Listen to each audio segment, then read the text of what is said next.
As I was saying, there is quite a lot of anger, I think, and frustration amongst Conservative MPs that yet again we're here with more allegations about more parties that may well have broken rules. Really frustrating. You mentioned it there, Darren. Michael Ellis on the sticky wicket. I mean, if we extend the cricket metaphors, everything played with a straight bat today. Those back benches in the Commons empty. Conservative MPs really displaying their anger. We saw it publicly and privately, probably more publicly than privately, before Christmas. They were sick of the way the Owen Paterson scandal was handled. They were tired with the way that the Christmas Partygate, if we can differentiate that from this Garden Partygate, was handled. And then we had the North Shropshire by-election, the absolute thumping for the Conservatives there. So Boris Johnson, it seemed like patience was wearing thin with him. They gave him Christmas. There was a bit of a break. Boris Johnson hoping that the Conservative Party could move on, that they could focus on getting the country back on its feet, that it could sustain this wave of Omicron. But it seems like every single leak that comes out, Boris Johnson cannot escape this story. And at the moment, it's difficult to see how he can survive, 48, 72 hours, let's say, saying that that they're going to wait for the outcome of this Sue Gray investigation. Very frustrating for Conservative MPs. They do seem to be more muted, though, today than they were before Christmas.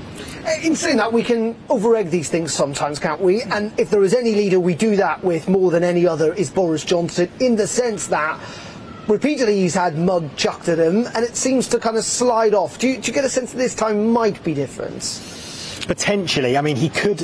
Look, there's the local elections to come. Boris Johnson still, he secured that 80-seat majority in 2019. He's still considered a general election winner. Yes, he's had a thumping by-election defeat in North Shropshire. Governments do sustain that mid-term normally anyway. So he could probably write that off and say that in 2 years' time, we'll get the Conservative Party back where we want it, leading in the polls and in a decent state to fight the next general election. So it's not over for him yet, but certainly, there can't be. The patience of Conservative MPs is not limitless, and we keep hearing it's not the crises themselves, it's the way Number 10 handles them. Labour opposition, unsurprisingly, making quite a lot of hay with this today.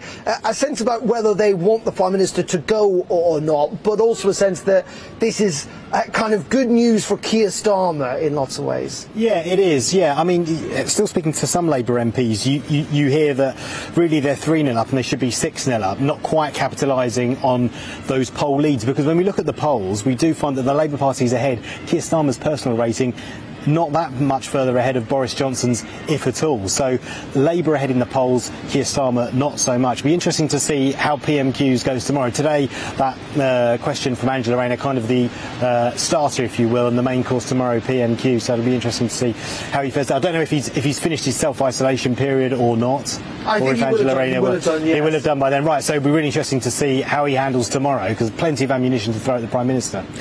When we look at the kind of fallout, as you say, from the polls, there is also a sense, you talk to pollsters about this, and we'll be doing it a little later with Ben Page from Ipsos Mori, that lots of people have already kind of baked in that the Prime Minister, they don't believe that he obeyed the rules anyway in the first place, and so in a sense that the public may not be surprised by these latest revelations. You're saying it couldn't get any worse? Well, maybe, yes. Yeah, I mean, I suppose the thing with Boris Johnson at the moment, there is a problem with integrity that is borne out in the polls, and perhaps you could say things couldn't get any worse for him. I guess it depends as well on the outcome of Sue Gray's investigation. Will she find out that Boris Johnson was indeed at that party, and could that spell curtains for the Prime Minister? It'll be interesting to see the outcome of that investigation, how long it takes, and as Michael Ellis mentioned in the Commons today, if the Met Police get involved and they launch a formal investigation, then Sue Gray's investigation is then put on hold. So there could be twists and turns yet to come. It'll be interesting to see how the Prime Minister bears it out. And just very finally, Paul, we've talked about this before, haven't we? Potential leadership challenges, vote of no confidence. It does seem like we're still a while away from that. Things do change in politics very quickly.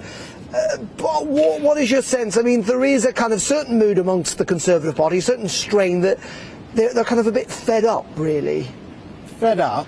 There's a little bit of patience left in the tank, but I don't think Conservative MPs can take it much more. It depends how many more leaks there are. I mean, we've had the Allegra Stratton video, we've had this email, we've had the picture of the Downing Street party on May the 15th that was published by The Guardian. So we've had leak after leak after leak, and every time Boris Johnson does not come out of it looking any better. So are there more leaks to come? Are there more photos? Are there more videos? We don't know. The Prime Minister just trying to tough it out by just battening down the hatches and sending out Michael Ellis today.